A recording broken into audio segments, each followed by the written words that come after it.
வணக்கம். 11 மணி செய்திகளை வழங்குவதற்காக நான் சிவரஞ்சனி. முதலில் தலைப்புச் செய்திகளை பார்க்கலாம். உதயநிதி துணை முதலமைச்சராக நியமிக்கப்படுவாரா என்ற கேள்விக்கு ஏமாற்றம் இருக்காது, மாற்றம் இருக்கும் என முதலமைச்சர் பதில். நியூஸ் 18 தமிழ்நாடு செய்தியாளர் கேள்விக்கு முதலமைச்சர் மு க ஸ்டாலின் விளக்கம். சார், ரொம்ப நாளாவே இந்த அமைச்சரவை மாற்றம், அப்புறம் அமைச்சர் உதயநிதி அவருக்கு துணை முதலமைச்சர் பதவி அப்படிலாம் இருக்கு. நீங்களும் விரைவில் சொன்னதை செய்வோம் அப்படின்னு சொல்லியிருக்கீங்க. அதுக்கு ஒரு பதில்? ஏமாற்றம் இருக்காது, மாற்றம் இருக்கும். சென்னையில் ஆபரண தங்கத்தின் விலை புதிய உச்சமாக 56,000 ரூபாயை எட்டியது. 1 கிராம் 7,000 ரூபாய்க்கு விற்பனை.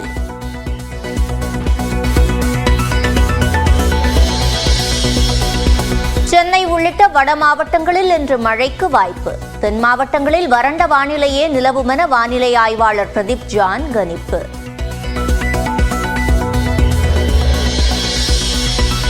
திருச்சியில் தெருவில் விளையாடிக் கொண்டிருந்த சிறுவன் மீது 10ஆம் வகுப்பு மாணவர் ஓட்டி வந்த புல்லட் பைக் ஏறி விபத்து.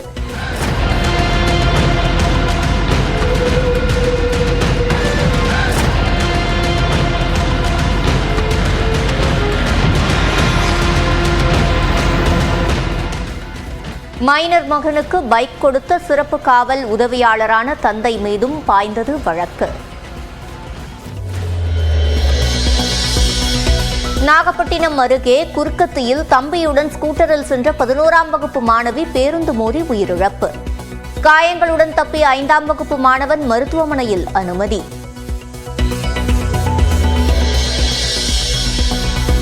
புதுச்சேரி அருகே காலாப்பட்டில் மீனவர்கள் சாலை மறியல். கடல் அரிப்பை தடுக்க தூண்டில் முள்வளைவு அமைக்கவில்லை என குற்றச்சாட்டு.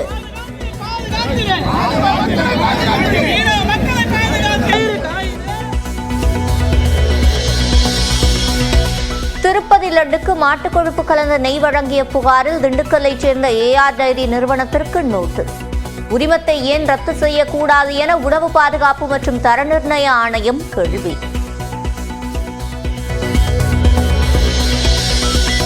திருப்பதி லட்டு விவகாரத்தில் பிராயச்சித்தம் தேடி கோயிலாக செல்லும் ஆந்திர துணை முதலமைச்சர் பவன் கல்யாண் விஜயவாடாவில் உள்ள கோயிலில் தூய்மை பணி செய்தார்.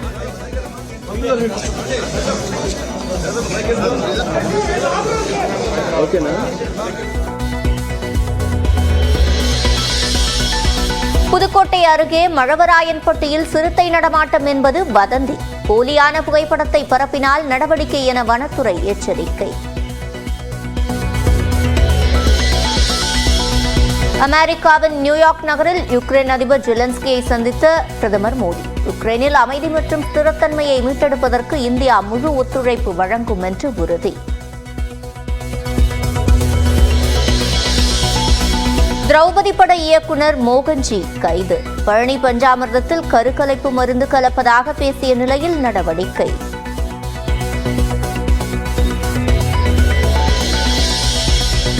தஞ்சை மாவட்டம் பட்டுக்கோட்டையில் கோயிலுக்குள் புகுந்த கார் மோதி மூதாட்டி உயிரிழப்பு. பூஜை போடுவதற்காக சென்றபோது பிரேக்கிற்கு பதில் ஆக்சிலரேட்டரை அழுத்தியதால் ஏற்பட்ட விபரீதம்.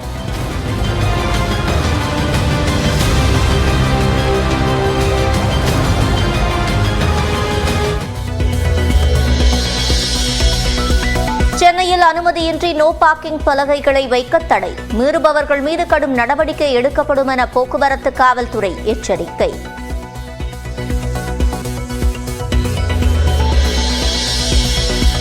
குரூப் 2 தேர்வுக்கான தற்காலிக விடை குறிப்புகள் வெளியீடு. ஆட்சேபனைகள் இருப்பின் 1 வாரத்திற்குள் தெரிவிக்கலாம் என TNPSC அறிவிப்பு.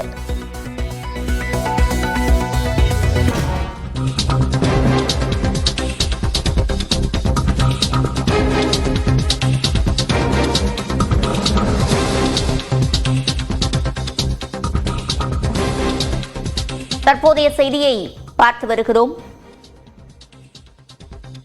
வேலூர் CMC மருத்துவமனையில் சிகிச்சை பெற்று வந்த மூக்க அழகிரியின் மகன் துரை தயாநிதி தற்போது குணமடைந்து வீடு திரும்பி இருக்கிறார். இது தொடர்பான கூடுதல் விவரங்களை செய்தியாளர் செல்வத்திடம் கேட்கலாம். செல்வம், முழுமையான விவரங்கள். கண்டிப்பாக சிவரஞ்சனி, அதாவது வேலூர் சிஎம்சி மருத்துவமனையில் அனுமதிக்கப்பட்டிருந்த முன்னாள் மத்திய அமைச்சர் மு க அழகிரியின் மகன் துரை தயாநிதி 7 மாதங்களுக்கு பின்பு சிகிச்சை முடிந்து தற்போது வீடு திரும்புகிறார். வேலூர் மாவட்டத்தில் உள்ள சிஎம்சி மருத்துவமனையில் மு க அழகிரியின் மகன் துரை தயாநிதி கடந்த மார்ச் 14ஆம் தேதி சென்னை அப்போலோ மருத்துவமனையில் இருந்து சிஎம்சி மருத்துவமனைக்கு மாற்றப்பட்டார். அவருக்கு மூளையில் ரத்த குழாய் பாதிப்பு ஏற்பட்டிருந்த நிலையில் சிஎம்சி மருத்துவமனையில் தொடர்ந்து அவருக்கு சிகிச்சை அளிக்கப்பட்டு வந்தது. மருத்துவமனையில் உள்ள ஏ பிளாக்கில் அனுமதிக்கப்பட்டிருந்த அவர் கடந்த 7 மாதங்களாக தொடர் சிகிச்சையில் இருந்து வந்தார்.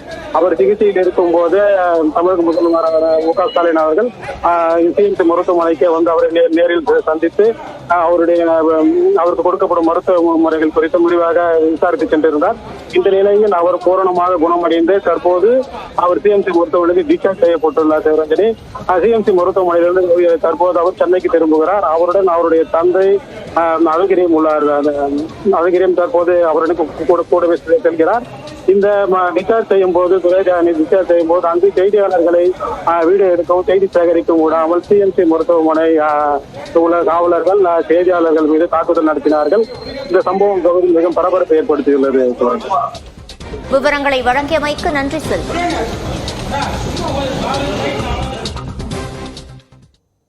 தடை செய்யப்பட்ட இயக்கத்திற்கு ஆட்கள் சேர்த்தது தொடர்பான வழக்கில் சென்னை, கன்னியாகுமரி மாவட்டங்களில் 14 இடங்களில் தேசிய புலனாய்வு முகமையினர் சோதனை நடத்தினர். கடந்த ஜூன் மாதம் ஒரு யூடியூப் சேனலில் தடை செய்யப்பட்ட இஸ்புத் தஹீர் இயக்கத்திற்கு ஆதரவான கருத்துக்கள் இருந்ததை சென்னை சைபர் கிரைம் காவல்துறையினர் கண்டறிந்து விசாரித்தனர். இதில் சென்னை ராயப்பேட்டையைச் சேர்ந்த ஹமீது உசேன் என்பவர் தடை செய்யப்பட்ட பயங்கரவாத இயக்கத்திற்கு யூடியூப் சேனல் மூலம் ஆதரவாக பேசி மூளைச்சலவை செய்து இளைஞர்களை திரட்டி வந்தது தெரியவந்தது. மேலும் ராயப்பேட்டை ஜானி ஜான்கான் சாலையில் இதற்காக அலுவலகம் அமைத்து ரகசிய கூட்டம் நடத்தி வந்ததும் கண்டுபிடிக்கப்பட்டது. இது தொடர்பாக ஹமீது உசேன், அவரது சகோதரர் அப்துல் ரஹ்மான் உள்பட 6 பேர் கைது செய்யப்பட்டனர். இந்த வழக்கு விசாரணை தேசிய புலனாய்வு முகமைக்கு அண்மையில் மாற்றப்பட்டு ஆவணங்கள் ஒப்படைக்கப்பட்டன. இந்நிலையில் இந்த வழக்கில் தொடர்புடைய நபர்களுக்கு சொந்தமான இடங்களில் தேசிய புலனாய்வு துறையினர் இன்று காலை முதல் சோதனையில் ஈடுபட்டனர். சென்னையில் 7 கிணறு பகுதியில் உள்ள ரஹ்மான் என்பவருக்கு சொந்தமான வீட்டில் அதிகாரிகள் சோதனை நடத்தினர். இதேபோன்று ராயப்பேட்டை, வண்ணாரப்பேட்டை, திருவல்லிக்கேணி, நீலாங்கரை, வெட்டுவாங்கேணி மற்றும் புறநகர் பகுதிகளான தாம்பரம், வண்டலூர், நன்மங்கலம் உள்ளிட்ட பகுதிகளில் சோதனை நடைபெற்று வருகிறது. இந்த சோதனையில் டிஜிட்டல் ஆவணங்கள் உள்ளிட்ட பல முக்கிய ஆவணங்கள் கைப்பற்றப்பட்டதாக கூறப்படுகிறது. கன்னியாகுமரி மாவட்டம் இளங்கடை பகுதியில் வசித்து வரும் முகமது அலி என்பவரது வீட்டிலும் தேசிய புலனாய்வு முகமையினர் சோதனை நடத்தினர்.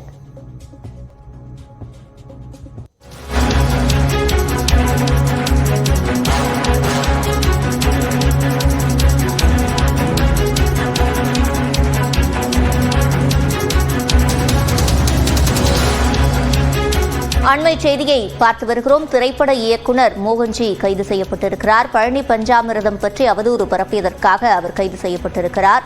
கூடுதல் விவரங்களை செய்தியாளர் விஜயகோபாலிடம் கேட்கலாம். விஜயகோபால், முழுமையான விவரங்கள். திரௌபதி பட இயக்குனர் படத்தை இயக்கியதன் மூலம் வலதுசாரி கருத்துக்களை அதிக அளவில் புகுத்தக்கூடிய ஒரு இயக்குநராக மோகன்ஜி இருக்கிறார்.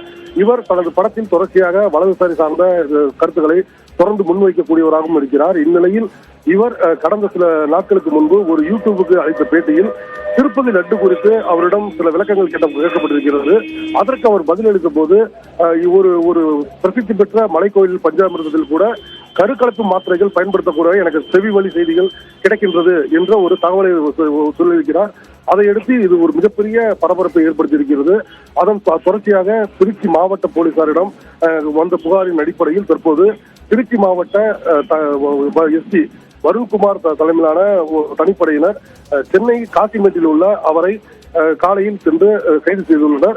அவரை திருச்சி அழைத்து வந்து கொண்டிருக்கிறார்கள்.